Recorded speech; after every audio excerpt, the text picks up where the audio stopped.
এই মুহূর্তে নজর রাখবো বাংলাদেশের ইস্যুতে, কারণ ইতিমধ্যে মুক্তিযুদ্ধ বিরোধী যারা রাজাকার বাহিনী রয়েছে তারা কিন্তু এবার বাংলাদেশে অধিক প্রভাব প্রতিপত্তি দেখাতে শুরু করেছে।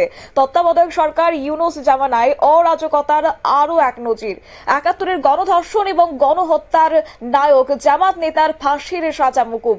যাব বিস্তারিত এই প্রসঙ্গে কি রয়েছে, আমাদের সঙ্গে যুক্ত হয়ে আছে বার্তা সম্পাদক দেবব্রত চক্রবর্তী। দেবব্রত, কি জানতে পারছো?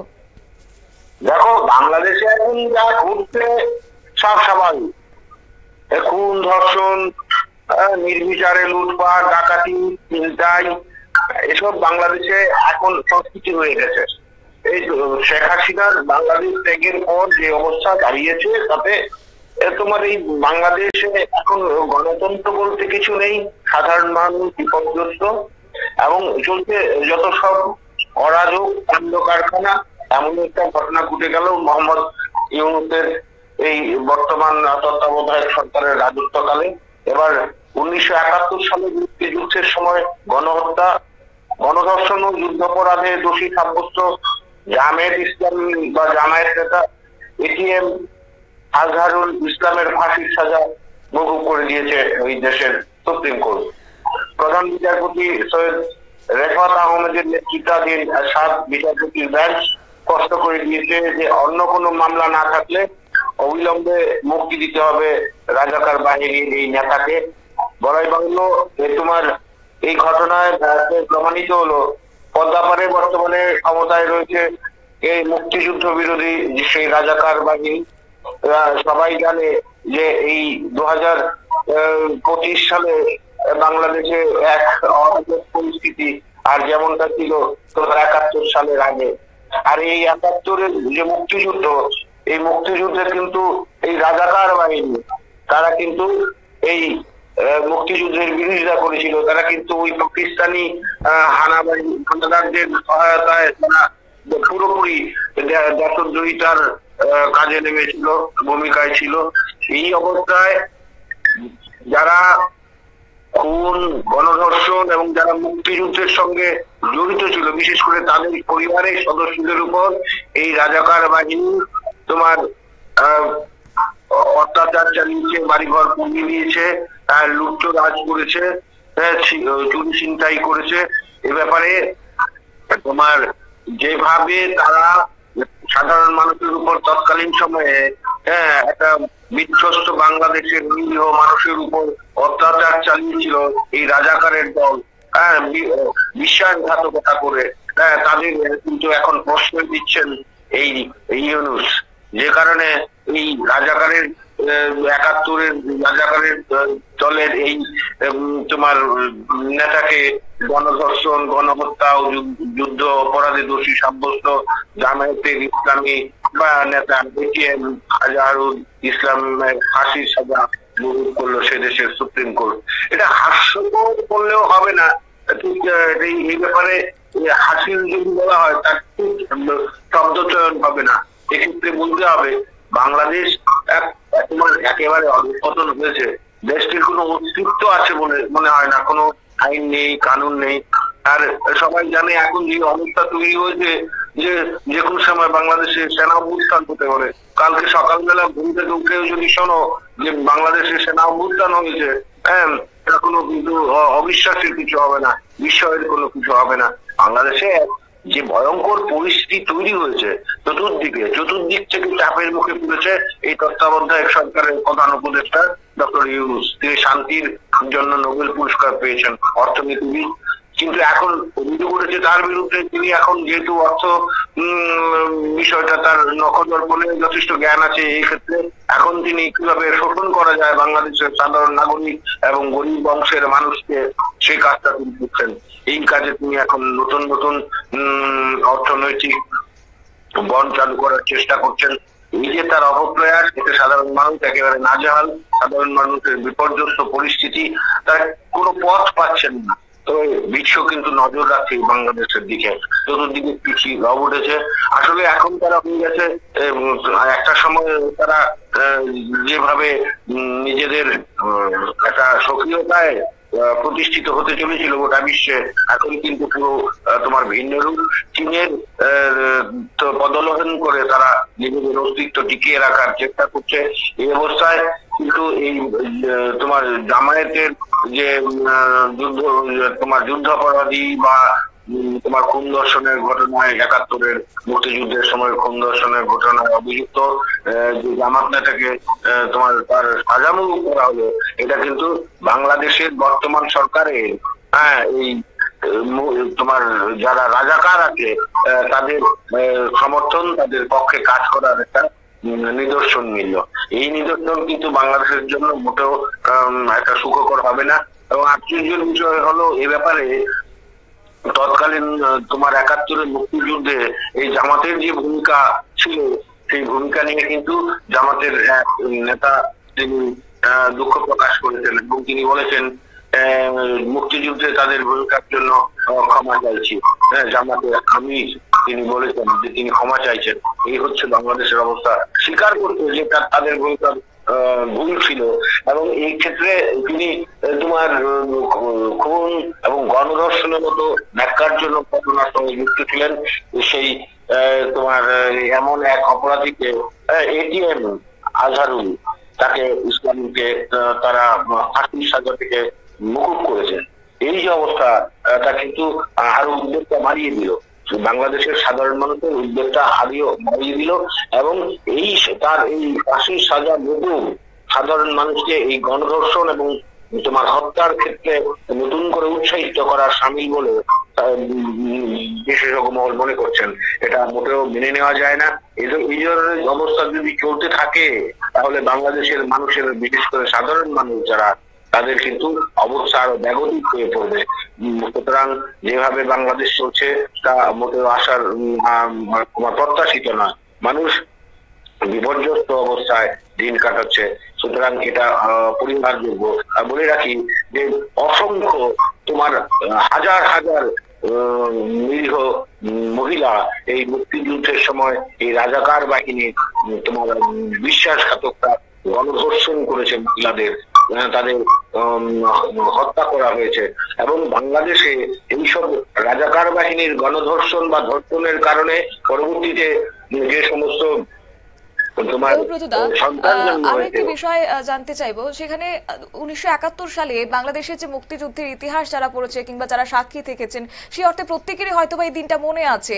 একদিকে পাকিস্তান সেনা বাংলাদেশ গণহত্যা এবং গণধর্ষণ চালিয়েছে, এবং সেই সময়টাকে পাক বাহিনীকেই কিন্তু কার্যত নারকীয় অত্যাচারে সাহায্য করেছিল এই স্বাধীনতা বিরোধী জামাত কিংবা বলতে পারো রাজাকার নেতারা। তবে কি মনে হচ্ছে আজকে তাদেরকে পুরোপুরিভাবে রিলিফ দিয়ে দেওয়া হচ্ছে, তাতে করে এটা কি শুধুমাত্র ইউনূসের স্বার্থ রক্ষার নতুন কৌশল, নাকি বর্তমানে প্রকারান্তরে ক্ষমতায় রয়েছে এই মুক্তিযুদ্ধ বিরোধী রাজাকার বাহিনী? আসলে খুব ভালো একটা কথা বলেছো। দেখো, এই তোমার জামাত ছাড়া এখন ইউনূসের তো কোনো সহায়ক দল নেই বা সহকর্মী নেই। ইউনূসের নিজস্ব কোনো রাজনৈতিক দল নেই, তার পিছনে থাকতে হবে। এবং সে একটা চক্রান্ত চালিয়েছে, প্রভাবের মাধ্যমে সে একটা উদ্দেশ্য এখন নিজে নিয়ে গ্রহণ করেছে, তা হচ্ছে পরবর্তী সময়ে সে যেন বাংলাদেশের রাষ্ট্রপতি হতে পারে, সেই একটা চক্রান্ত কিন্তু সে চালিয়েছে। এছাড়া বাংলাদেশের এই বৈষম্য বিরোধী যে ছাত্র দল, তারা চাইছে যে বাংলাদেশে বিনা নির্বাচন। কি আজব কাণ্ড তুমি দেখো, যে বাংলাদেশে কেন কোন নির্বাচন ছাড়াই অতিসত্বর একটা স্থায়ী সরকার গঠন করা হয় এবং এক্ষেত্রে যেন তোমার এই ডক্টর ইউনূস প্রধানমন্ত্রী করা হয়, এমন একটা দাবিও তারা তুলছে। এটা কিন্তু হাস্যকর, এবং এটা সম্ভব হতেও পারে। দেখো, বাংলাদেশে এখন সব সম্ভব। যে কথা তুমি বলছিলে, বাংলাদেশে এখন সব সম্ভব। তারা রাতকে দিন করছে, দিনকে রাত করছে। যারা গণধর্ষণ, তুমি জানো আরেকটা কথা বলে রাখি, যে এই যে তোমার যেদিন শেখ হাসিনা বাংলাদেশ ত্যাগ করলেন, দুদিনের মধ্যে বাংলাদেশে তোমার মারাত্মক সব অপরাধী তাদের জেল থেকে মুক্তি দেওয়া হয়েছে, সবাই জেল খালি করে দেওয়া হয়েছে। এটা বাংলাদেশ বলে, বর্তমান বাংলাদেশ বলে এটা কিন্তু সম্ভব। এই যে তোমার বিপজ্জনক পরিস্থিতি, তাতে কিন্তু বাংলাদেশবাসী এখন রীতিমতো ভয়ঙ্কর অবস্থা। তাদের মানে এখন এমন অবস্থা হয়েছে যে তারা যখন পথ খুঁজে পাচ্ছে না যারা সাধারণ মানুষ, এবং ঠিক একই অবস্থা মোহাম্মদ ইউনূসের, তিনিও কিন্তু পথ পাচ্ছেন না। যে কোনোদিন বাংলাদেশের সেনা অভ্যুত্থান হতে পারে, কারণ সেনাপ্রধান সরাসরি বলেছেন যে ডিসেম্বরের মধ্যেই জাতীয় নির্বাচন করতে হবে। কারণ এই প্রশাসনিক ব্যবস্থা পরিচালনার ক্ষেত্রে সেনাকে তো নিয়োজিত করে রাখা যায় না। সেনা একটি গুরুত্বপূর্ণ বিষয়, তারা দেশ রক্ষার কাজে তারা নিযুক্ত হন। তারা প্রশাসনিক কাজকর্ম পরিচালনার ক্ষেত্রে তারা রক্ষী হিসাবে ব্যবহৃত হবে, এটা কিন্তু মোটেও মেনে নেওয়া যায় না বা সেনাপ্রধান মানতে পারছেন না। এবং সেনাবাহিনীর মধ্যেও একটা অংশের মধ্যে একটা বিদ্রোহ ভাব তৈরি হয়েছে, যে কোনো সময় কিন্তু তারা ব্যারাক থেকে বেরিয়ে আসতে পারে। এটা কিন্তু অটনি সংকেতের সামিল। সুতরাং মোহাম্মদ ইউনূসকে কিন্তু আরো সমস্যা করতে হবে, খুব একটা সময় বাকি নেই। এবং যারা তোমার বুদ্ধিজীবী মহল মনে করছেন যে ইউনূস পদত্যাগ করবেন না, তাকে বিদায় দেওয়া হবে, এই তাৎপর্যপূর্ণ ইঙ্গিত। এই ইঙ্গিত প্রমাণ করে যে বাংলাদেশে একটা বিক্ষোভ সর্বত্র করছে, কিন্তু বর্তমান পরিস্থিতির নিরিখে তারা এই জামাতের মতো যে সমস্ত তোমার এই রাজাকার বাহিনী রয়েছে, তাদের ভয়, তাদের অত্যাচারের আশঙ্কায় সাধারণ মানুষ বর্তমানে মুখ খুলছেন না। কিন্তু বেশিদিন কিন্তু তা থাকবে না। যখন বৃহদংশের মানুষের পিঠ দেয়ালে গিয়ে থেকে যাবে, তখন কিন্তু তারা প্রতিবাদে আবার মাঠে নামবে। তবে এবার যা হবে তা কিন্তু এই ক্ষেত্রে হবে ইউনূসের বিরুদ্ধে। সুতরাং ইউনূসের কিন্তু কালো দিন ঘনিয়ে আসছে, খুব একটা বেশি দিন বাকি নেই। কারণ বিএনপি, তুমি জানো বিএনপি এখন প্রথম, যেহেতু আওয়ামী লীগ নেই, আওয়ামী লীগ নিষিদ্ধ ঘোষণা করেছে, এখন বিএনপি একমাত্র শক্তিশালী দল। এবং বিএনপির সঙ্গে যেহেতু এখন পেরে ওঠার মতো, সাংগঠনিক ভাবে পেরে ওঠার মতো আর কেউ নেই, সুতরাং বিএনপি কে একটা মর্যাদা দিতে হচ্ছে। এবং বিএনপিও কিন্তু চাইছে ডিসেম্বরের মধ্যে নির্বাচন হোক। তারা সম্প্রতি যে সর্বদলীয় বৈঠক হয়েছে, সেক্ষেত্রে কিন্তু বিএনপি সরাসরি দাবি করেছে যে তোমার ডিসেম্বরের মধ্যে, এই 25 ডিসেম্বরের মধ্যেই যেন এই জাতীয় নির্বাচন হয়। কিন্তু ইউনূস বা তত্ত্বাবধায়ক সরকার, বিশেষ করে তোমার তত্ত্বাবধায়ক সরকার চাইছে যে যেভাবেই হোক নির্বাচনটা পিছানোর জন্য।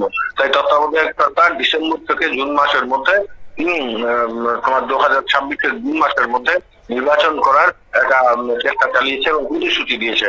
এবং এটাও সম্ভবত বেঁচে যাবে, কারণ সেনাবাহিনী কিছুতেই মানবে না, সেনাবাহিনী মানতে চাইছে না। তাদের বলছে এভাবে সম্ভব নয়, এটা হতে পারে না। এবং সেনা প্রধান আগেই বুঝিয়ে দিয়েছেন, এই কারণে যদি কোনো অঘটন ঘটে যায়, অপ্রীতিকর ঘটনা ঘটে যায়, তবে সেনাবাহিনীকে দোষারোপ করা যাবে না। সুতরাং এক পক্ষান্তরে এটা বলতে হয় যে এখন কিন্তু তোমার একদম পাহাড়ের খাদের কিনারায় দাঁড়িয়ে আছে এই সরকার, যে কোনো সময় পড়ে যেতে পারে এবং যে কোনো সময় সেনা অভ্যুত্থান হতে পারে, তোমার জনবিদ্রোহ তৈরি হতে পারে। এই পরিস্থিতিতে কিন্তু মোটেও আশানুরূপ ব্যাপারটা। সুতরাং সরকারের গুরুত্ব ভূমিকা, মান সম্মান নিয়ে তার একটা উপযুক্ত ভূমিকা গ্রহণ করা জরুরি, অত্যন্ত অবশ্যম্ভাবী। সুতরাং এই ব্যাপারটা ভেবে চিন্তে দেখা উচিত। বাংলাদেশ এখন রীতিমতো তোমার জাহান্নামে যাচ্ছে। ওরা ভালো বোঝে আরবি শব্দের জাহান্নাম ব্যাপারটা, ওরা ভালো বোঝে যে জাহান্নামটা কি। এই জাহান্নামের প্রায় চলে গেছে, যদি পুরোপুরি চলে যায় তাহলে কিন্তু বাংলাদেশ আর কোনোদিন ঘুরে দাঁড়াতে পারবে না। এখন বর্তমানে যেই পরিস্থিতি তৈরি হয়েছে, তোমার অর্থনীতি ভেঙে পড়েছে, শিক্ষা ব্যবস্থা ভেঙে পড়েছে, ব্যবসা বাণিজ্য ভেঙে পড়েছে।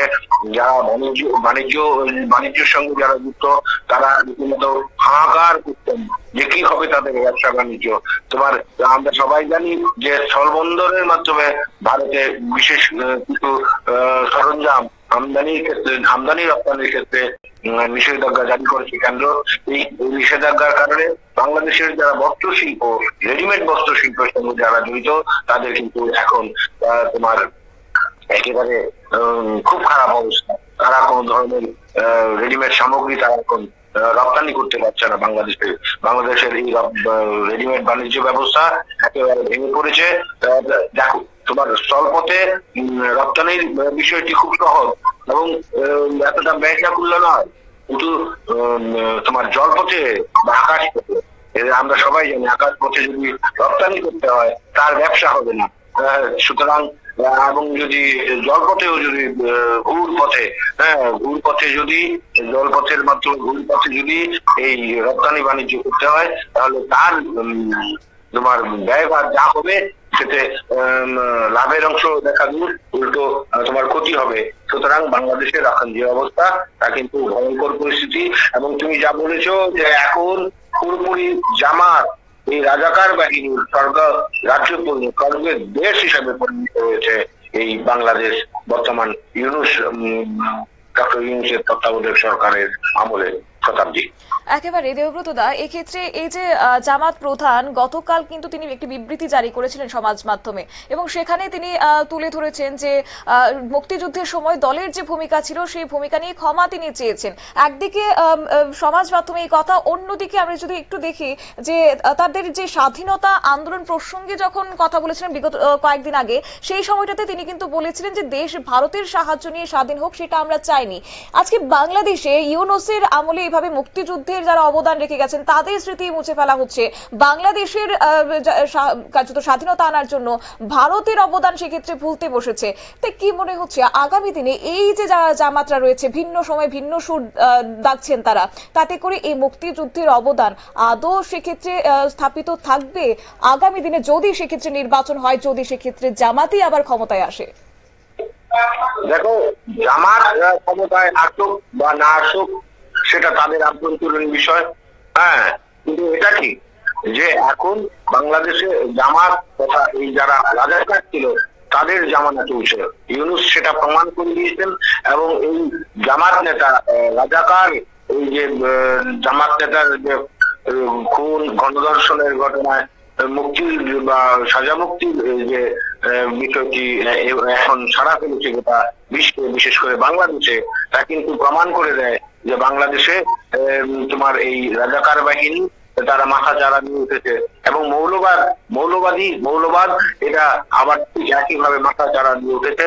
এবং যারা সনাতনী তারা বাংলাদেশে আক্রান্ত। এবং এটা অত্যন্ত বাস্তব যে যদি ৭১ তৎকালীন ভারতীয় প্রধানমন্ত্রী ইন্দিরা গান্ধী সহায়তার হাত না বাড়িয়ে দিতেন তাহলে কিন্তু পাকিস্তানকে এই বাংলাদেশ থেকে হটানো সম্ভব হতো না।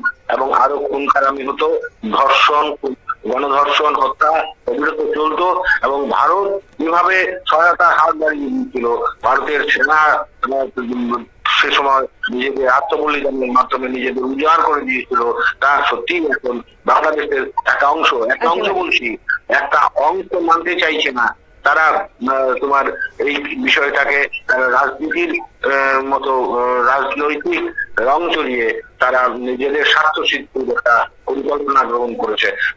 তারা আজকের বিষয় বাংলাদেশ এমন এক অবস্থানে রয়েছে যে যদি ভারতের জল যদি তোমার কোনো কারণে ধরো রুখা গেল না জল, সেই কারণে যদি একটা এমন পরিস্থিতি, বিপর্যস্ত পরিস্থিতি তৈরি হয় তাহলেই ভেঙে যাবে বাংলাদেশ, অস্তিত্ব থাকবে না বাংলাদেশ। ভারত বাঁচিয়ে রেখেছে বাংলাদেশকে নানাভাবে। এখনো যে সমস্ত প্রকল্প চালু রয়েছে সেগুলো যদি ভারত সরকার বা কেন্দ্র বন্ধ করে দেয় তাহলে শুকিয়ে মরে যাবে বাংলাদেশ, শুকিয়ে মরে যাবে। সেদিন তার খুব বেশি বাকি নেই। ইতিমধ্যে হাহাকার শুরু হয়ে গেছে ভারতের কূটনৈতিক চালে, কিন্তু বাংলাদেশের বর্তমানে নাজেহাল অবস্থা, কোমর ভেঙে গেছে বাংলাদেশের, দেশটার মধ্যে আর কিছু নেই। এই অবস্থায় তুমি যে কথাটা বললে যে একদম সত্যি, একটা ক্ষুদ্র অংশের মানুষ তারা চাইছে যে ভারত বিরোধিতা করে নিজেদের স্বার্থ সিদ্ধির জন্য তারা তোমার এই বর্তমান পরিস্থিতিতে বাংলাদেশের যে বিশেষ বা বড় অংশের মানুষের ক্ষতি করছে। তারা তাদের নিজেদের আখের গোছানোর জন্য তারা তোমার মত্ত হয়ে উঠেছে। এবং এমনও খবর তোমার পাওয়া গেছে এই তত্ত্বাবধায়ক সরকারের যারা সমন্বয় করেছেন তথা অন্যান্য যারা তোমার উপদেষ্টা রয়েছেন বিভিন্ন স্বাস্থ্য, স্বরাষ্ট্র বা শিক্ষা, যে সমস্ত যারা সমন্বয়ক বা উপদেষ্টা রয়েছেন তাদের একান্ত ইতিমধ্যে তোমার লক্ষ কোটি টাকার অধিক অর্থ নিজেদের নামে বিদেশি ব্যাংকে তারা জমা করেছে, এগুলো একটু করে বাংলাদেশবাসীর মধ্যে এই খবরগুলো পৌঁছে যাচ্ছে, যে কারণে একটা বিবাদ তৈরি হয়ে গেছে। কিন্তু বর্তমান সরকারের বিরুদ্ধে সরকারের তত্ত্বাবধায়ক সরকার যেভাবে এই পরিচালনা করছে তাতে সর্বক্ষেত্রে ব্যর্থ, এবং সেই ব্যর্থতার কারণে ভোগান্তির শিকারটা হচ্ছে অতি ক্ষুদ্র অংশের, মাফ করবে, ক্ষুদ্র অংশের নয়, বড় গরিব সাধারণ মধ্যবিত্ত অংশের মানুষ, তারা কিন্তু ভীষণ ক্ষতিগ্রস্ত হচ্ছে, তারা বিপদ সীমার মধ্যে রয়েছে। এই যে তাদের অবস্থা, তার জন্য কিন্তু জবাব তাদের দিতে হবে। এই তোমার সে ব্যাপারে সন্দেহের কোনো কারণ নেই। আমরা যে কোনো ঘটনায়, বিশ্বের যে কোনো ঘটনায় আমরা দেখেছি কোন পাপের কর্মের কিন্তু তোমার মুক্তির কোনো পথ নেই, এর একদিন বিপরীত একটা প্রতিক্রিয়া থাকে। বিজ্ঞানও কিন্তু তাই বলে যে যে কোনো ক্রিয়ার একটা বিপরীত প্রতিক্রিয়া থাকে, সেটা এই বিজ্ঞান ভিত্তিক ভাবে হলেও একদিন এই বর্তমান ক্ষমতালোভী, স্বার্থান্বেষী, পুঁজিবাদ তার এই ডক্টর ইউনূসের কাঁধে এসে পড়বে, সেই ভারটা তাকেই নিতে হবে। এবং যে বিশেষজ্ঞ এবং বুদ্ধিজীবীরা যে কথা বলছেন যে যে তোমার তারা দেশটাকে এখন তৎপর করে দিচ্ছে, এটা কিন্তু বাস্তব। এবং বর্তমানে জামাতের তোমার শাসন চলছে, এবং তারা কিন্তু বাংলাদেশকে অধিকার করে নিচ্ছে একটু একটু করে শতাব্দী। একেবারে ধন্যবাদ। আপনারা শুনলেন, অর্থাৎ বর্তমান বাংলাদেশে একেই তো ৭১-এর যারা অবদান রেখেছেন তাদের স্মৃতি ভুলতে বসেছে বাংলাদেশবাসী, তারই মধ্যে এবার ৭১-এর যারা গণহত্যায় দোষী সাব্যস্ত হয়েছিল, জামাত নেতা যাদের ফাঁসি সাজা দেওয়া হয়েছিল, ঘোষণা করা হয়েছিল, তাদের সাজা এবার মুকুব করে দেওয়া হচ্ছে। অন্যদিকে জামাতের প্রধানরাই কিন্তু একদিন মুক্তিযুদ্ধে তাদের ভূমিকার জন্য ক্ষমা চেয়েছিলেন, এবং হঠাৎ করেই ভোল পাল্টে যাওয়া। তবে হয়তো বা ইউনূসের বাংলাদেশের সবকিছুই সম্ভব, কিন্তু হ্যাঁ, আগামী দিনে বাংলাদেশের জন্য অশ্বিনী সংকেত যে বয়ে আনছে ইউনূস, সেটা কিন্তু আর বলার অপেক্ষা রাখে না। এমনই গুঞ্জন এবার আন্তর্জাতিক মহলে। নিয়ে নিচ্ছি ছোট্ট একটি বিজ্ঞাপন বিরতির সঙ্গে থাকুন।